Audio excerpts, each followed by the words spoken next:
We currently sitting on 29% average capacity for the city. And so far we have decommissioned Upper Ncema Dam, and in the last two weeks we decommissioned Umzingwane Dam.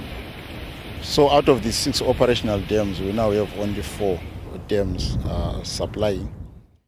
Our average consumption is usually about 125, 130 megaliters of water per day. So after we decommissioned Mzingwane, we're actually down to almost about 97 megaliters per day. People have always asked, what's the difference between water shedding and water rationing? Water rationing, like I said, is the limit that we ask people to consume per household.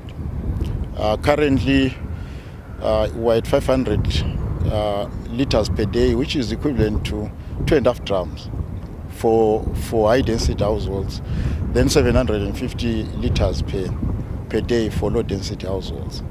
But people have tried to stay within those limits. But when it comes to water shedding, the difference is that what we're getting from the dams, whether you stay within your limit, is no longer sufficient to be distributed across the whole city, which is why we then supply different parts of the city on different days to try and distribute the legally available water. Our water is treated at Ncema, part of it. The bulk of it is treated at Criterion Water Treatment Works, which is at Burnside. So from Burnside, water comes by a gravity system up to Magwegwe Reservoir. Magwegwe Reservoir has a holding capacity of 108 megaliters of water. That's what usually stays in the reservoir. And it should operate at 17 feet on average for it to have enough pressure to actually distribute to the whole network. The network also distributes through a gravity system. In other words, we don't pump anything here. It all goes like a river, which is why when we open up the water, it's the low-lying areas that will receive water first. Then it builds up to the high areas.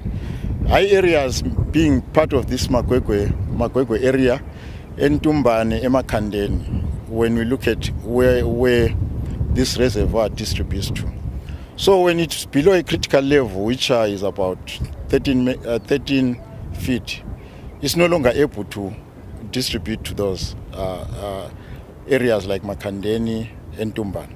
But currently sitting at 6 as at the afternoon.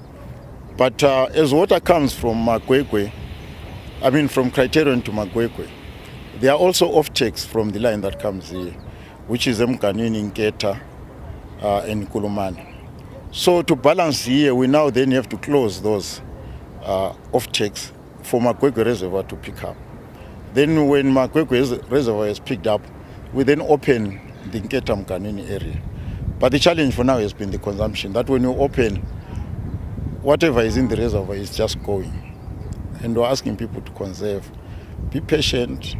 We have published a 72-hour shedding program, which obviously, because of the status of the reservoir, we cannot immediately get to. But we're hoping by next week, we should be able to gradually get to our program. So what will be going on now is that we'll open areas that are due for water on the given day, but it might not be there for the full period. So when we open water, we request residents to fill what they need to fill in. We'll try and open again on the scheduled day, but they might not have water for the other 4 days that are not within the shedding period, but we'll allow them to at least collect water during that period so that we can stabilize our reservoirs. Once we stabilize our reservoirs, then we should be able to go into our shedding program as published. So with the explanation that you've given, it means that it's possible that you can open your reservoir here, and if a person stays in Makhandeni, it's a high area, the person might not get water for another 24 hours or so. Normally when we open the reservoirs, it takes at least 12 to 18 hours to build it up, the pressure, provided we opened the reservoir at the right level.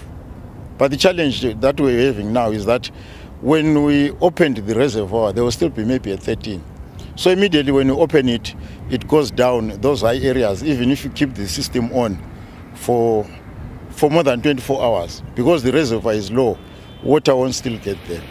Which is why we've been targeting with some bowsers those areas that are actually seriously affected.